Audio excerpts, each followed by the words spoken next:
आता आपल्या आवडत्या मालिकेचे संपूर्ण भाग मालिका प्रसारित झाल्यानंतर लगेचच पाहू शकता फक्त सन नेक्स्ट वर. भारतातील प्रेक्षकांसाठी मोफत सेवा. का स्वानंदी, याचं कारण काय? म्हणजे आपल्या दोघांमधलं क्लास अंतर हे जर कारण असेल तर तू काय एवढा विचार करतेस? मला नाही फरक पडत कोणाला काय वाटतं, आणि जर कोणी बोललं ना तर मी बघून घेईन त्याला काय बोलायचंय. बॉस आणि एम्प्लॉई मध्ये असं होणारं प्रेम हे काही आपलं पहिलं कपल नाहीये. अशी खूप उदाहरणं आहेत. लोकांना जे बोलायचं ते बोलू दे, लोक बोलतील, नंतर कंटाळले तर गप्प होतील. स्वानंदी,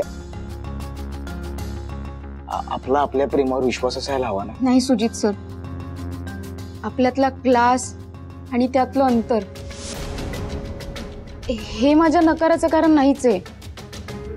मला तुमच्याबद्दल फक्त कृतज्ञता वाटते, प्रेम नाही.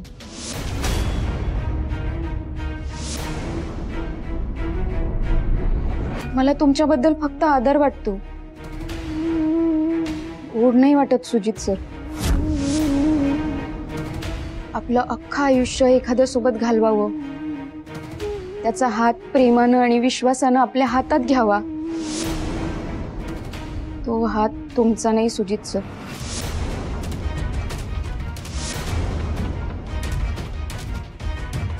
आतापर्यंत मी अप्रत्यक्षपणे तुम्हाला कितीदा तरी सांगितलं, कदाचित स्पष्ट बोलण्याची माझी हिंमत होत नव्हती, पण आता जरा स्पष्टच सांगते. तुमच्याबद्दल माझ्या मनात खूप आदर आहे आणि तो तसाच राहणार, पण त्याचं प्रेमात रूपांतर होणं शक्य नाही, कधीच नाही.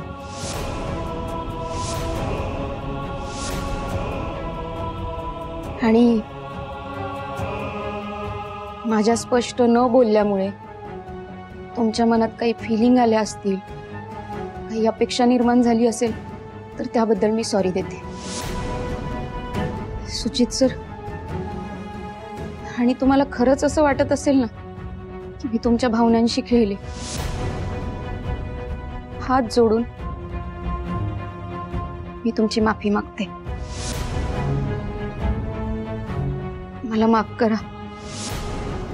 तुमचा आणि माझा मार्ग कधीच एक होऊ शकत नाही.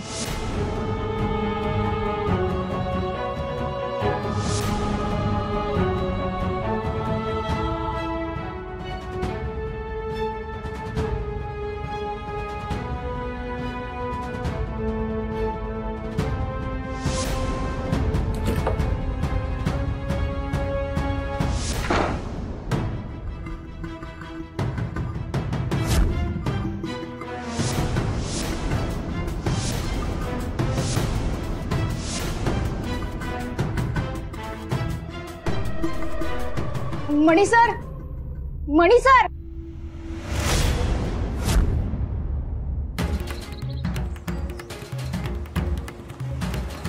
मणी सर, मणी सर, मणी सर, मणी सर, मणी सर, हो काय झालंय नेमकं? कधीपासून हाका मारती मी तुम्हाला, लक्षच नाहीये तुमचं. नाही, कुठे काय, काहीच नाही. काहीच नाही झालं? मग मला असं का वाटतंय की कशावरनं तुम्ही चिडलाय, मला टाळण्याचा प्रयत्न करताय. मी का चिडेन स्वानंदी? काय तुमच्या मनाचे खेळ असेल, असं काही नाहीये. नाही कसं? आणि माझ्या मनाचे काही खेळगळी नाही. मगाशी पण आपण जेव्हा हॉस्टेल बाहेर बोलत होतो आणि सुजित सरांनी फुलं पाठवली, ते बघून अचानक तुमचा मूड बदलला आणि तुम्ही निघून गेलात. मणी सर, अवसं नेमकं काय घडलंय की तुम्ही माझ्यावर चिडलाय? ठीक आहे, आता तुमच्याकडं माझ्या प्रश्नांची काही बी उत्तरं नाही, काही हरकत नाही. आणि एक गोष्ट लक्षात ठेवा मणी सर, मैत्री एका बाजूने होत नसते. माझा मित्र जो कायम माझ्या अडचणीत माझ्या पाठीशी उभा असतो, मला गरज लागली की हक्कानं मला मदत करतो, मला आधार देतो, त्या मित्राच्या मनात नेमकी काय खळबळ सुरू आहे हे जाणून घेण्याचा अधिकार मला नाहीये का? मैत्रीत मला एवढाही हक्क नाहीये? स्वानंदी, या विषयावर बोलण्याची मनस्थिती नाहीये माझी सध्या. नाही, आता या क्षणाला तुमच्या प्रश्नांना उत्तर देणं शक्य आहे. सॉरी. मणी सर, हो.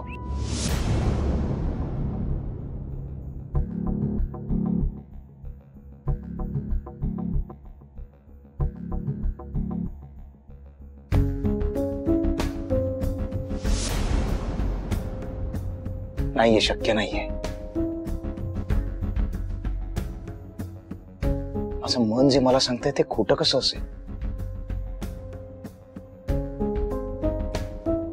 मला जर तिची इतकी ओढ लागली आहे, तिला माझ्याविषयी काहीच कसं नाही वाटत आहे.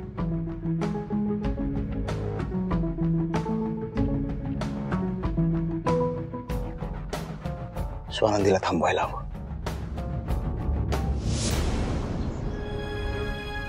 ठीक आहे, नका बोलू.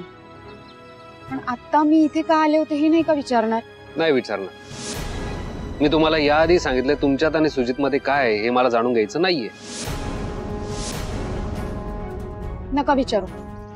पण मला सांगायचं आहे ना, सुजित सरांनी दिलेली फुलं मी त्यांना परत करायला आले होते.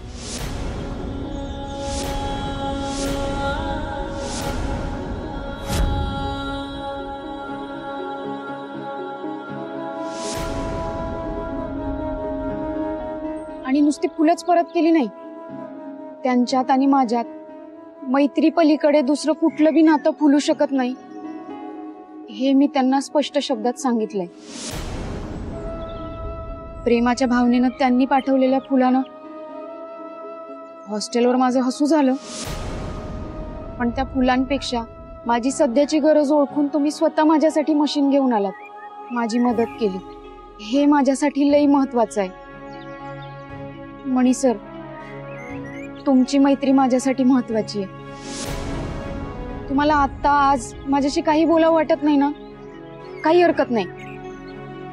ज्या क्षणी तुम्हाला तुमची ही मैत्री हक्काची आणि जवळची वाटेल, तिच्याशी सगळं बोलावं वाटेल, त्या क्षणी मी तुमच्या समोर असेल याची खात्री देते. असं नाही, प्रॉमिस द्या.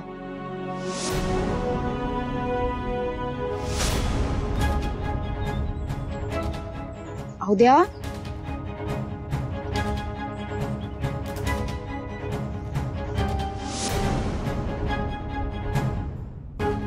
थँक्यू.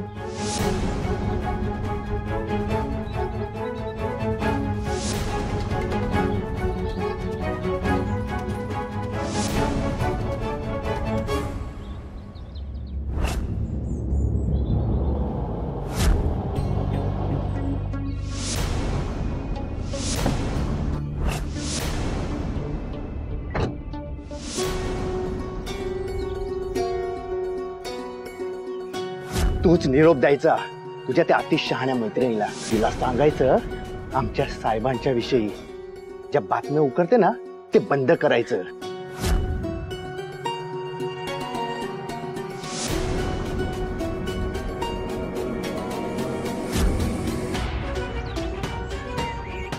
संतोष, गेट बंद कर.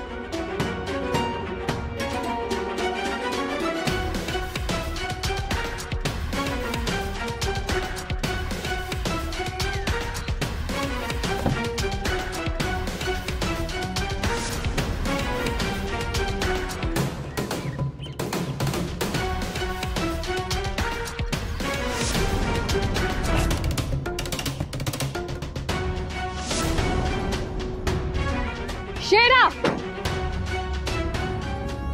हा मॅडम. काय आहे हे? मी तुला आधीच सांगितलं होतं, मी पाऊल ठेवल्या ठेवल्या तुझी छत्री ओपन झाली पाहिजे. Sorry madam. टॅन होईल मी.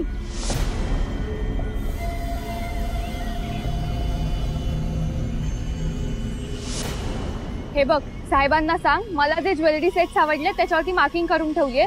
2 दिवसाच्या आत मला ते घरी हवेत. हो मॅडम. आणि हो, मला जी बॅग आवडली होती ती त्यांच्या शोरूम मध्ये नव्हती, ती पण मला उद्याच्या उद्या हवी आहे. हो.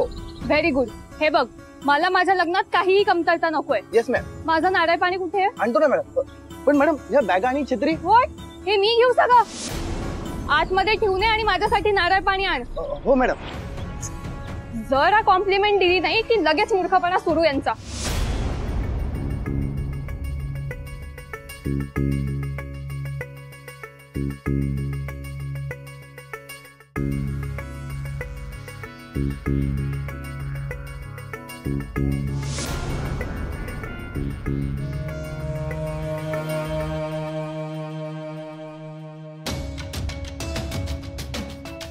मी आजपर्यंत किती मुलींना नकार दिलाय म्हणे, मला आत्ता कळतंय नकार देणं खूप सोपं आहे,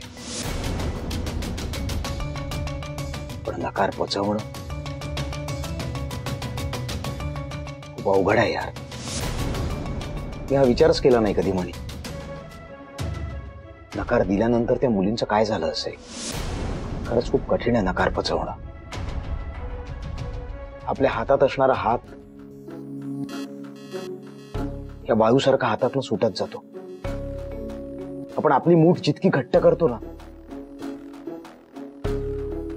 तितकी ती वाळू निसटत जाते आपल्या हातात.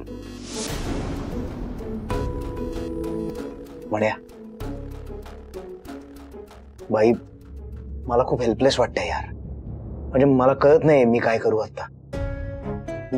मी काय करू.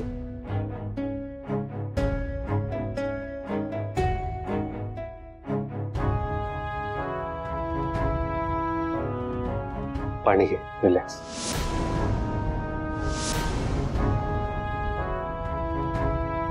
रिलॅक्स होऊ. कसा रिलॅक्स होऊ सांग ना म्हण्या. कसा रिलॅक्स होऊ. माझं प्रेम आहे स्वानंदीवर आणि आता तिनं मला स्पष्ट नकार दिला. शेवटचं बोलल्यासारखं बोलली यार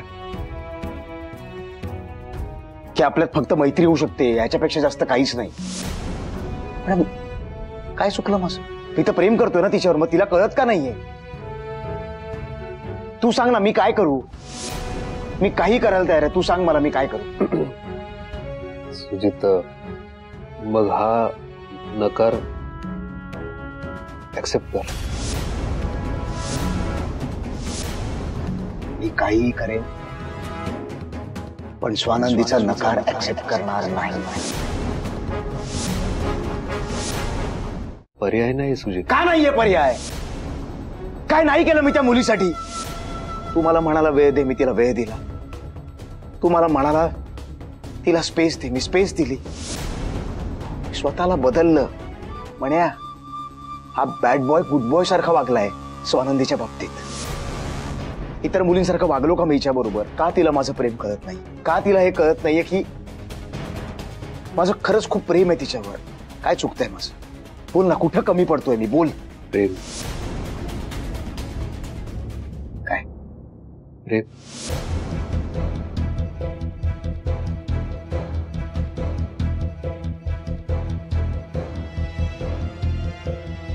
प्रेमात 3 गोष्टी महत्वाच्या.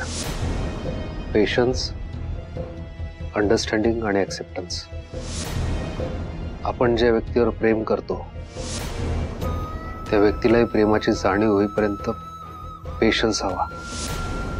ती आहे तसं तिला स्वीकारणं, तिला समजून घेणं. मग यात फक्त होकार नाही नकारही आलाच. आणि तिसरं म्हणजे समोरच्या व्यक्तीने आपल्याला हवं तसंच आपल्यावर प्रेम करायला हवं, ही अट नसावी. तिला समजून घ्यायला हवं, तिचा नकार स्वीकारायला हवा आणि आपल्याला हवंय तसंच समोरच्या व्यक्तीने आपल्यावर प्रेम करावं. याला प्रेम नाही, याला हट्ट म्हणतात सुजित. मग हट्ट समज. मला स्वानंदी माझ्या आयुष्यात असायला हवी आहे म्हणे. स्वानंदी आयुष्यात नाहीये तर माझं आयुष्य शून्य आहे. मोठं शून्य. खोल काळोख्या विहिरीसारखं. पण या काळोखात मला नाही हरवून जायचंय.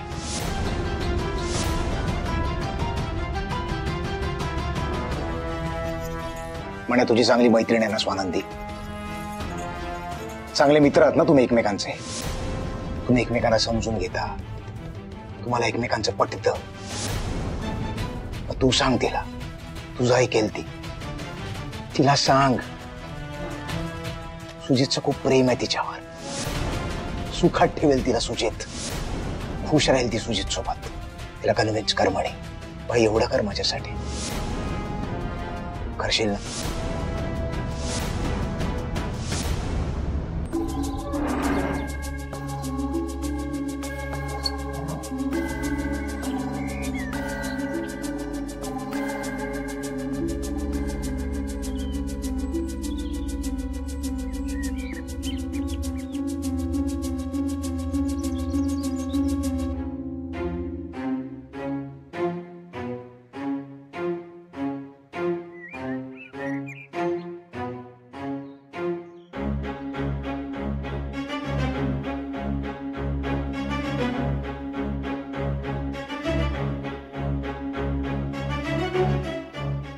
ते तुम्ही तुमचं बघून घ्या. पैसे घेताय ना मोजून, मग काम हे चोख झालंच पाहिजे. आणि असल्या फालतू गोष्टींसाठी मला फोन नका करत जाऊ. ठेवा फोन.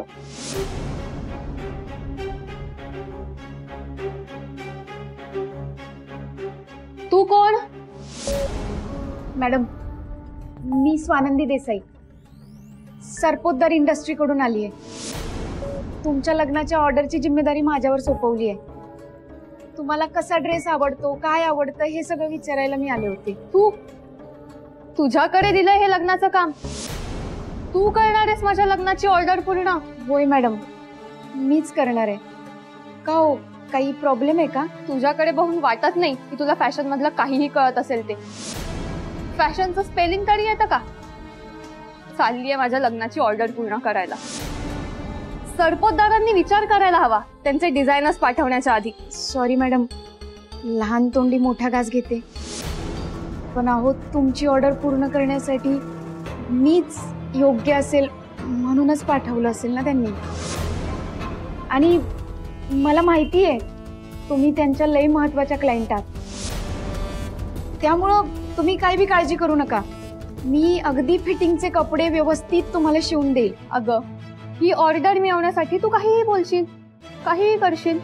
मी कसा विश्वास ठेवू? मॅडम, नका ठेवू विश्वास. म्हणजे मी म्हणतीये म्हणून नका ठेवू. तुम्ही एक काम करा. तुम्ही माझी परीक्षा घ्या. तुम्हाला हवी तशी परीक्षा घ्या. आणि मी जर परीक्षेत पास झाले तरच ही ऑर्डर तुम्ही मला द्या. मग तर चालेल ना? ठीक आहे. तू माझ्यासाठी एक सिंपल ड्रेस शिवणार. तो ड्रेस जर मापात बसला तर मग ही ऑर्डर तुझी. हा, पण या ड्रेसचं माप जरा इकडे तिकडे तरी झालं ना तर मग ही ऑर्डर तू आणि तुझ्या कंपनीने विसरायची. नाही मॅडम, तुम्ही काही बी काळजी करू नका. मॅडम, मी माप घेऊ शकते का तुमचं?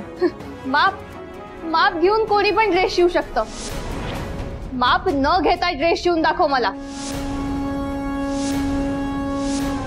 हो मॅडम, मापाशिवाय हो नाही जमत?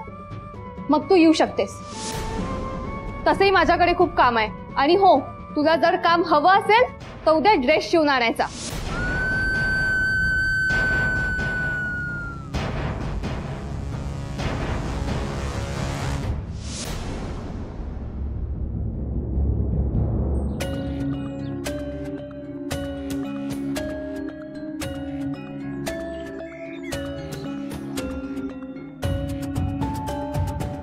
जेसीचे एवढे फोन? काय झालं असेल?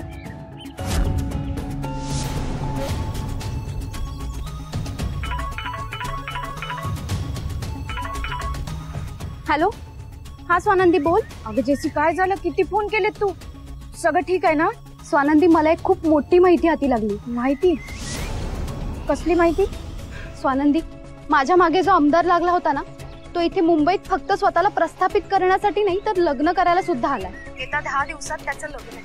त्याच्या लग्नाच्या आधी ना मला त्याचा खरा चेहरा सगळ्या लोकांसमोर आणायलाच हवा. कारण की लग्नानंतर ना तो एका मोठ्या कुटुंबाशी जोडला जाणार आहे. त्याच्यानंतर ना तो आणखी पॉवरफुल होऊ शकतो. पण कोणत्या कुटुंबाशी त्याचे संबंध जोडले जाणार आहे? काही माहिती हाती लागली का तुझ्या? अगं, ते काय मला माहिती नाहीये. पण मला जी माहिती आली त्यानुसार तो मुंबईत आला आणि इथेच लग्न करणार आहे. स्वानंदी, मला खूप काम करावं लागणार आहे ग. बरं जेसी, जे काही बी करशील ना ते फक्त सांभाळून कर. स्वतःच्या जीवाला जप ग बाई. हो हो, तू काळजी करू नको. चल मी फोन ठेवते, बाय. हा चल ठेवते मी.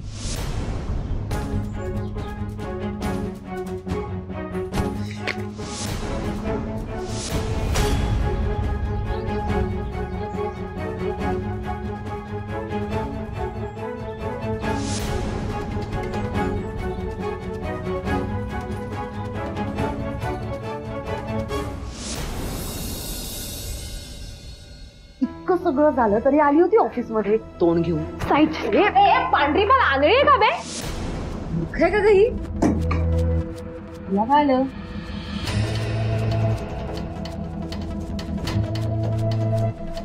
काय ग, काय झालं? काय एवढी टेन्शन मध्ये दिसतीये? स्वानंदी, मला वाटलं होतं त्यापेक्षा हे प्रकरण खूप मोठं आहे अगं. तुला धमकी देणारा माणूस नक्की कोण होता ना हे कळण्याचा काही मार्गच सापडत नाहीये मला.